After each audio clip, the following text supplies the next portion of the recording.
محترم ناظرین، ہم گھروں میں، ہسپتالوں میں اور سفر میں، مکہ میں، مدینہ میں، مینا میں، عرفات میں واش روم کو استعمال کرتے وقت 3 احتیاط کو لازمی اختیار کریں۔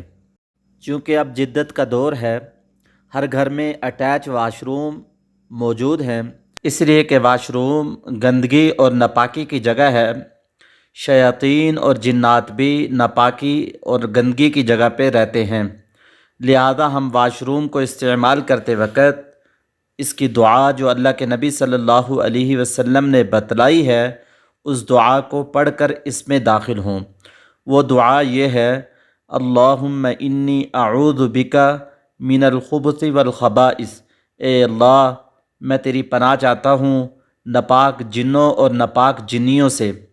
جب انسان یہ دعا پڑھ لیتا ہے تو یہ دعا اس انسان اور جنات کے درمیان دیوار بن جاتی ہے، لہذا ہم اس دعا کو پڑھ کر واش روم کے اندر داخل ہوں۔ پہلے زمانے کے اندر لوگ اپنی قضائے حاجت کو پورا کرنے کے لیے دور دراز کھیتوں میں، جنگلوں میں جاتے تھے۔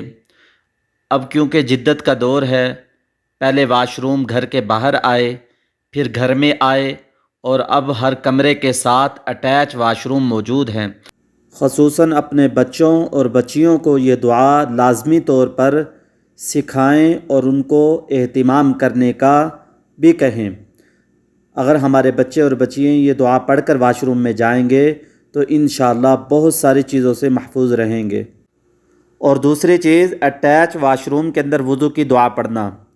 واش روم کیونکہ گندگی اور ناپاکی کی جگہ ہے، ناپاکی کی جگہ میں اللہ کا ذکر نہیں کر سکتے، کیونکہ دعائیں یہ اللہ کا ذکر ہیں، لہٰذا اٹیچ واش روم کے اندر وضو کی دعا بالکل نہ پڑھیں۔ اور وضو کی مسنون دعا: اللہم اغفر لی ذنبی ووسع لی فی داری وبارک لی فی رزقی، اللہم اجعلنی من التوابین واجعلنی من المتطہرین۔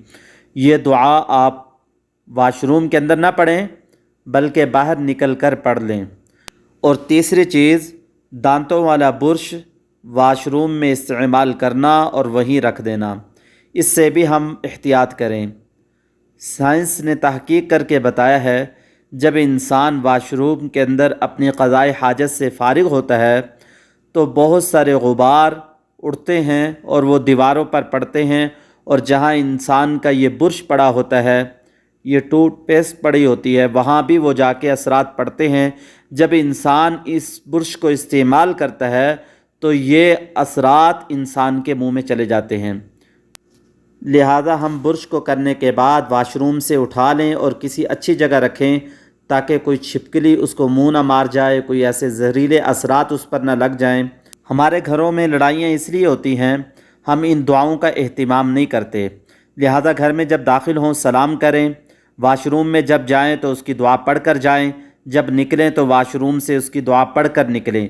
کہیں آپ راستے میں ہیں، کہیں جنگل میں ہیں، کہیں بھی ہیں، آپ لوگ اس دعا کا ضرور اہتمام کریں، انشاءاللہ بہت ساری خیروں کو آپ حاصل کر لیں گے۔ محترم ناظرین، اگر آپ ہمارے چینل پر نئے ہیں، چینل کو لائک اور سبسکرائب ضرور کر دیں، اور دعاؤں میں یاد رکھیں۔ السلام علیکم ورحمۃ اللہ وبرکاتہ۔